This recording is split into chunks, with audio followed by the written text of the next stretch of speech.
Stampers, Kim from stampingandperfection.com. Welcome to my craft room.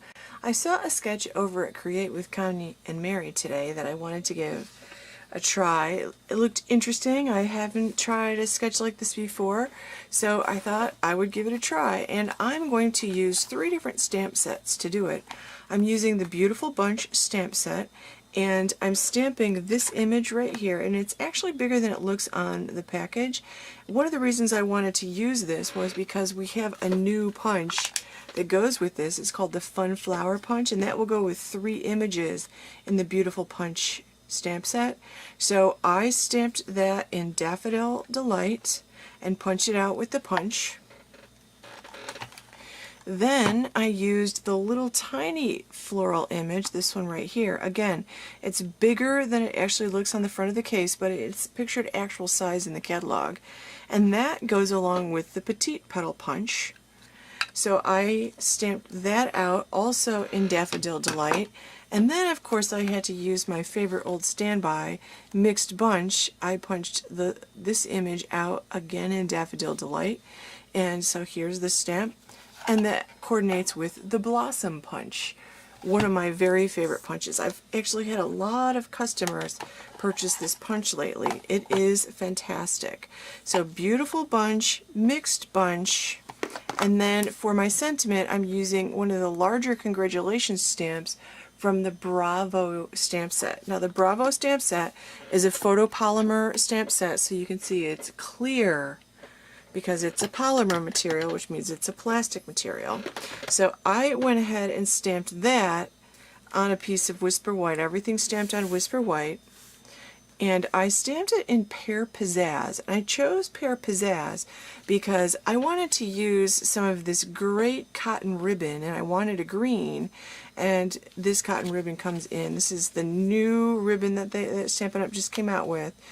It is 1/4 of an inch wide, and it is yummy.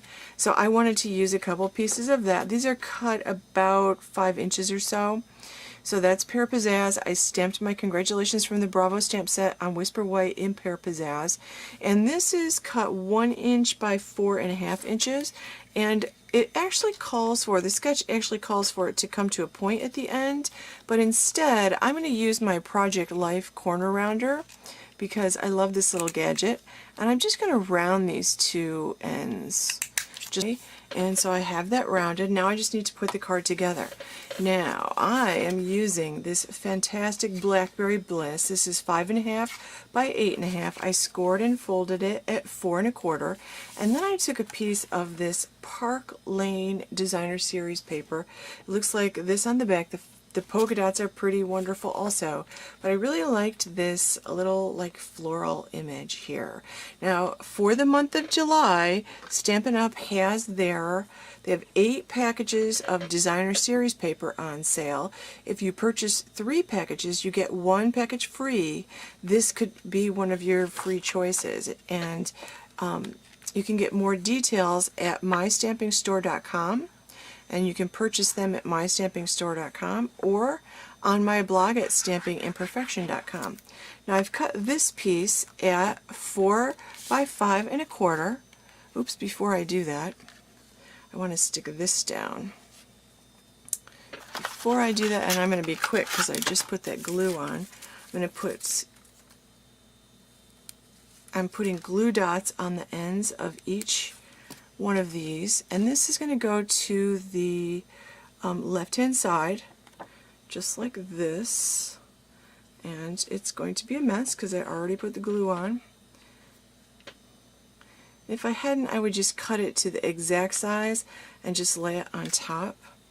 Okay, and I'm going to do the same thing with the other piece.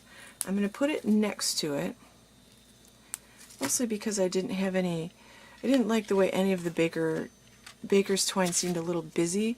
Even the white, I didn't really like the white Baker's twine on this paper. Okay, now I can put this down on top of my card. Hopefully I'm centering it on the card base. Now I am going to take these 3 images, the floral images that I've stamped, and I'm just going to give them a little curl with my bone folder. I'm going to do that to each of them. And I have a Stampin' Dimensional on the back of each one. Just want to give it a little bit more interest. Not that 3 layered flowers aren't interesting enough. And this busy background paper. Okay, and I'm going to pop my sentiment up on dimensionals. Put this down toward the bottom. Hopefully getting it as straight as possible. And now I'm just going to layer my flowers on top. I'm just going to off-center this. And I'm going to add one of the largest rhinestones in the center. And then I'm going to create a bow. It's just a small bow. Trim up the edges. Put a glue dot on the back. And add that right below there to cover up the corner, and that completes my card. So please give this video a like below. If you're not subscribed to my YouTube channel, make sure you subscribe for more tips and ideas. Check out my blog at stampingimperfection.com, and thanks very much for watching.